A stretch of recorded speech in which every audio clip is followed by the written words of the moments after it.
Hey, John here with Prime Studios Photography, and normally I know I talk about film cameras and film photography, but this camera recently fell into my lap and I just can't help but be fascinated by it. So let's talk a little bit about the Nikon Coolpix 950. So this camera is a consumer digital camera that was released in 1999, 20 years ago. And at that time, the retail price for it was $1,000, which adjusted for inflation for 2019 is about $1,500 today. It's a 1.9 megapixel camera. It takes compact flash cards for its memory, which check this out. So you open up the bottom, flip this up and push down to eject the card. And here's my gigantic 32 megabyte compact flash card. The camera actually came with an 8 megabyte card. And yeah, the camera uses AA batteries. It uses 4 of them, which is why I'm even able to turn the camera on today. But I think that's pretty cool. But one of the things you'll see is that with this camera, it eats batteries like crazy. That's one of the main reasons why point and shoot cameras and DSLRs and all that don't use AA's, is because they're not very energy dense. They switch to lithium ion rechargeable batteries. So the thing you need to understand about this camera is the time in which it was released was when consumer digital cameras were becoming more mainstream and available to the public. Before this, it was difficult to justify getting a camera. Even at this point, it's kind of difficult for $1,000.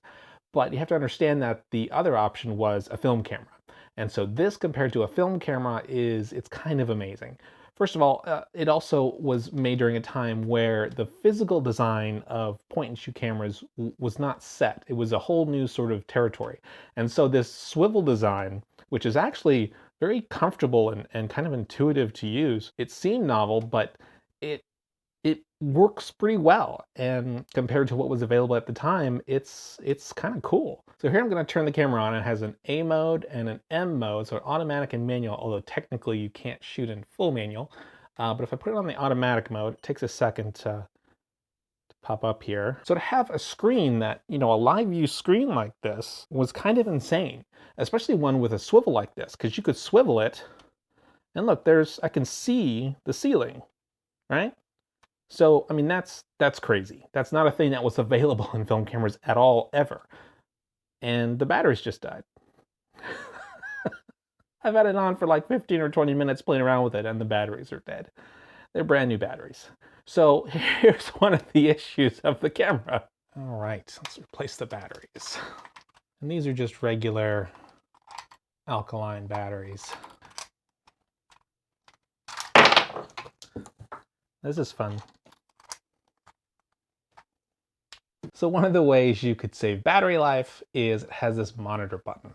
And you could hit that monitor button once and the symbols on the screen would disappear, hit it again, and it turns the monitor off. And that would save a lot of battery. Now you have this LCD screen up here, which is kind of broken, but presumably you could see all the settings you need to see. And then you could use this, the viewfinder. And this is really interesting because this was basically a required part of any film point and shoot camera. And so the fact that it's included on here shows how much of a transitional sort of product this is.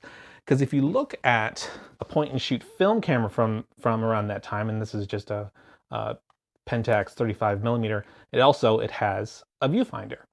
And it's just an approximate thing. The actual lens is not what you're looking through. You're looking right above it, just like here.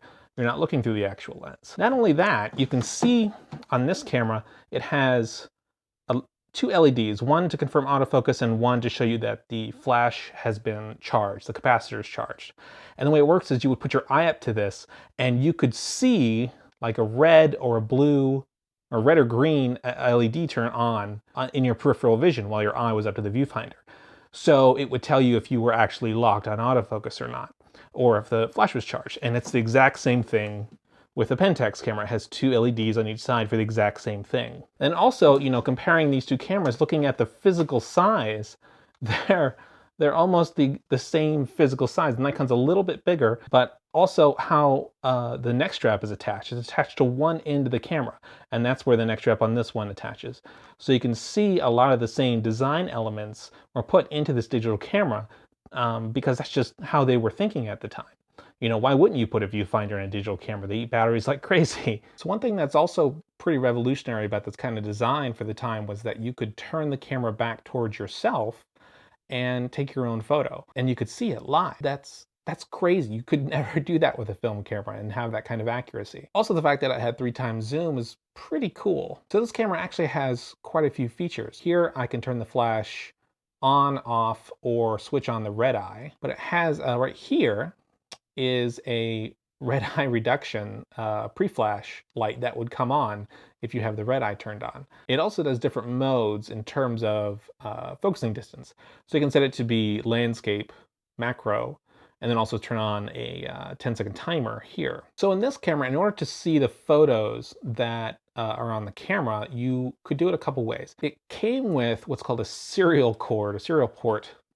So one end of the cord would go here, and serial ports were more ubiquitous than USB. USB wasn't really as common then, but it was being put in consumer cameras. So it is kind of strange for Nikon to still have a serial cable in order to transfer pictures directly to the computer. Another way is to actually physically take the card out and have a compact flash card reader, which would probably also require, you know, a USB or serial, and you may or may not want to do that. The more common way that people would use this camera is they take the card out and take it to a printer where you would normally get film developed.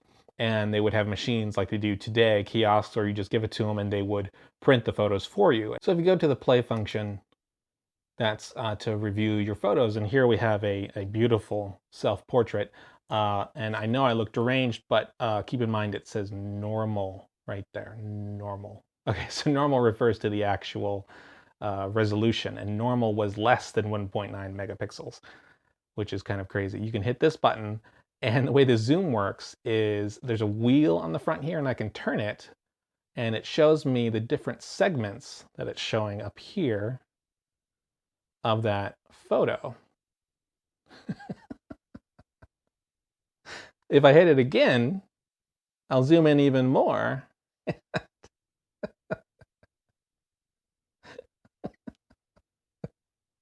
Okay, that's enough.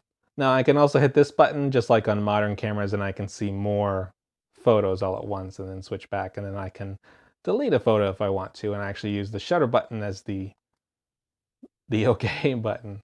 And I'm going to go back to, I go to M mode here. So on M mode, I can hit the mode button, hold this down and then turn the wheel. Yeah, there you go. I can do program, shutter priority, or aperture priority. So here then I can turn the wheel again, and I can go F11 or F3.9. That's all I can do right now. And then in shutter priority, I can do up to 1/500th of a second to 8 seconds. But there is no manual mode. It just goes through these three. So you don't always have complete control exactly. In order to change the ISO, the default ISO is 80.